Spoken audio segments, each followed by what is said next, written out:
On va continuer à s'entraîner à résoudre des équations exponentielles.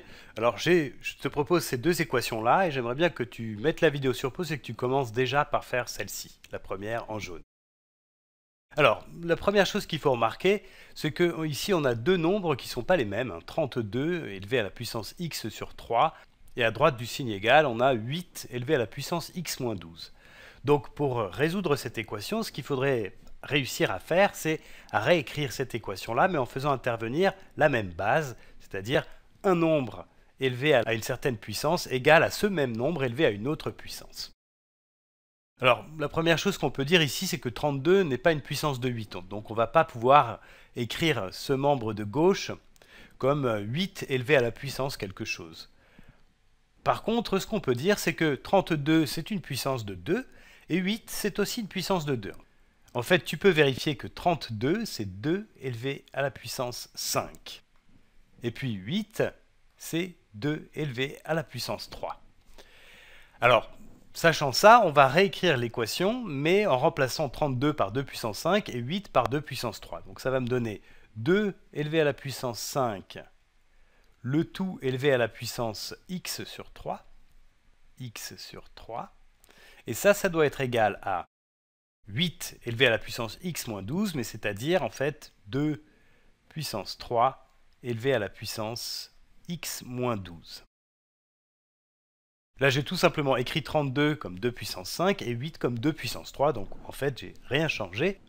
Alors maintenant, ce dont il faut se souvenir, c'est que quand je prends un nombre, que je l'élève à une certaine puissance, et qu'ensuite j'élève encore une fois le résultat à une autre puissance, eh bien en fait, ça revient à élever le nombre de départ à une puissance qui est le produit des deux puissances. Plus précisément, je vais utiliser cette propriété-là, a élevé à la puissance b, le tout élevé à la puissance c. Eh bien ça, c'est a élevé à la puissance b fois c. J'espère que tu connais cette propriété-là. Donc on va appliquer ça, et du coup, à gauche du signe égal, ce que j'ai, c'est 2 élevé à la puissance 5 fois x sur 3, le produit des deux puissances, 5 fois x sur 3. Et ça doit être égal à 2 élevé à la puissance 3 fois x moins 12. 3 fois x moins 12. Alors, maintenant, si 2 puissance quelque chose est égal à 2 puissance quelque chose d'autre, ça veut dire qu'en fait, les deux exposants sont égaux. Donc ici, je peux en déduire que cette équation est vraie si et seulement si cet exposant est égal à cet exposant-là.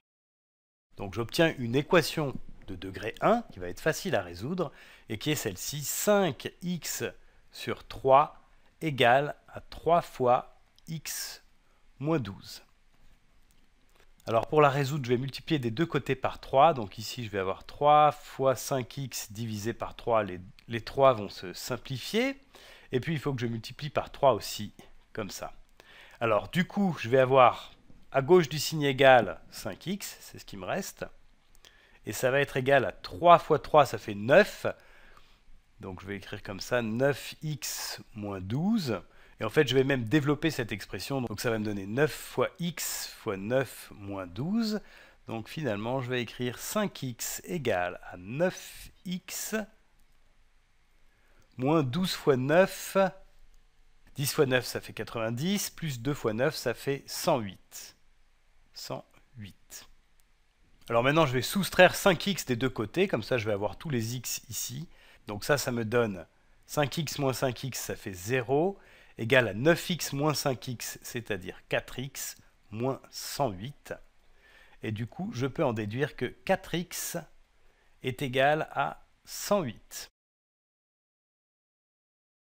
Alors maintenant, je vais diviser par 4 des deux côtés, et j'obtiens que x est égal à 108 divisé par 4. 108 divisé par 4. Alors 108 divisé par 2, ça fait 54. Que je divise encore par 2, donc ça fait 27. Voilà. Donc la solution de cette équation ici, c'est x égale 27. Et effectivement, si tu remplaces ici x par 27, donc 27 divisé par 3, ça fait 9. Donc j'obtiens à gauche du signe égal 32 élevé à la puissance 9. Et ici, j'obtiens 8 élevé à la puissance 27 moins 12. 27 moins 12, ça fait 15. Donc finalement, ce qu'on obtient, c'est 32 élevé à la puissance 9 égale 8 élevé à la puissance 15. Et je te laisse vérifier que ça, c'est vrai. Voilà, donc on a résolu cette première équation. On va passer maintenant à la deuxième. Je vais faire un trait pour pas qu'on confonde. Alors, cette équation-là, 5 élevé à la puissance 4x plus 3 divisé par 25 élevé à la puissance 9 moins x doit être égal à 5 élevé à la puissance 2x plus 5. Alors, par rapport à ce qu'on a vu tout à l'heure, là, il y a une difficulté a priori supplémentaire, c'est qu'on a une division. Alors, c'est vrai que ça peut être un peu impressionnant, mais il faut se poser exactement les mêmes questions que tout à l'heure au départ. Et ici, la première chose qu'on peut remarquer, c'est que on peut facilement réécrire cette équation-là avec toujours la même base des exponentielles. Et ça va être la clé un petit peu de la solution. Ce que je veux dire, c'est que 25, c'est 5 au carré. Donc je vais pouvoir réécrire tout, mais en remplaçant 25 par 5 au carré. Du coup, je vais obtenir une expression dans laquelle toutes les exponentielles qui sont impliquées seront de base 5. Donc ça va simplifier beaucoup les choses. Alors, je vais faire ça. Donc je vais réécrire le numérateur ici, qui est 5 élevé à la puissance 4x plus 3, divisé par... Alors là, au lieu d'écrire 25, je vais écrire 5 élevé au carré. Et ça, je dois l'élever à la puissance 9 moins x. 9 moins x. Et ça doit être égal à 5 élevé à la puissance 2x plus 5. Là, j'ai rien changé. Alors maintenant, je continue, je vais faire un petit peu de ménage là-dedans. Donc j'ai 5 élevé à la puissance 4x plus 3 au numérateur de ma fraction. Et ici, je vais avoir 5 élevé à la puissance, et là, je vais appliquer cette propriété-là comme tout à l'heure. Hein. En fait, j'ai 5 élevé à la puissance 2 fois 9 moins x. Alors, je peux même faire ce calcul-là, hein, 2 fois 9 moins x, je vais le faire tout de suite. Hein, 2 fois 9 moins x. Ce que je vais faire, c'est développer ce produit-là, 2 fois 9 moins x. Donc, j'ai 2 fois 9 qui est égal à 18, plus 2 fois moins x qui est égal à moins 2x. Voilà. Et ça doit être égal à 5 élevé à la puissance 2x plus 5. Voilà. Là, on obtient quelque chose de beaucoup plus clair, hein, puisqu'on n'a que des bases 5. Donc, on va probablement pouvoir faire quelque chose. Alors, pour continuer, il y a plein de façons de faire différentes. On pourrait très bien multiplier des deux côtés par 5 élevé à la puissance 18 moins 2x. Comme ça, on se débarrasserait du dénominateur. Mais on peut aussi, par exemple, se dire que là, j'ai a élevé à la puissance quelque chose divisé par a élevé à une autre puissance. Donc je vais utiliser cette propriété-là. Je l'écris ici. A élevé à la puissance b divisé par a élevé à la puissance c. Eh bien en fait, c'est a élevé à la puissance b moins c. Je vais soustraire les deux exposants. Donc ça va me donner ça. 5 élevé à la puissance 4x plus 3.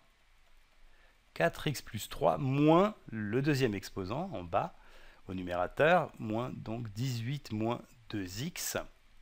Et ça doit être égal à 5 puissance 2x plus 5. Voilà. Alors là, on se retrouve exactement dans la situation qu'on a connue tout à l'heure. On a 5 élevé à la puissance quelque chose qui est égal à 5 élevé à une autre puissance. Si ces deux nombres-là sont égaux, ça veut dire que les exposants sont égaux. Donc cet exposant-là doit être égal à cet exposant-là. Et du coup, on obtient comme tout à l'heure une équation linéaire qu'on va pouvoir résoudre. Alors je vais écrire cette équation maintenant. Je vais l'écrire en faisant un peu de simplification. Donc ici, j'ai 4x plus 3 moins 18 moins 2x, c'est-à-dire plus 2x. Et ça doit être égal à 2x plus 5. Voilà. Alors ici, on peut remarquer que j'ai un 2x dans le membre de gauche et un 2x dans le membre de droite. Donc ces deux-là vont s'annuler. Ensuite, ici, il va me rester 4x plus 3 moins 18, c'est-à-dire moins 15, qui doit être égal à 5. Alors je vais additionner 15 des deux côtés. Donc j'obtiens 4x moins 15 plus 15, c'est-à-dire 4x, qui doit être égal à 5 plus 15. 5 plus 15, je vais le calculer tout de suite, ça fait 20. Donc 4x doit être égal à 20, et pour trouver la valeur de x, eh bien, je divise par 4 des deux côtés. Comme ça, ces 4-là vont se simplifier et il va me rester juste x égale 20 sur 4, c'est-à-dire x égale 5.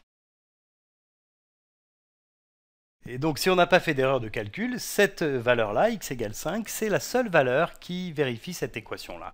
Donc c'est la seule solution de notre équation. Je te laisse vérifier ça. Si tu remplaces x par 5 dans cette équation-là, tu dois trouver le même nombre des deux côtés du signe égal.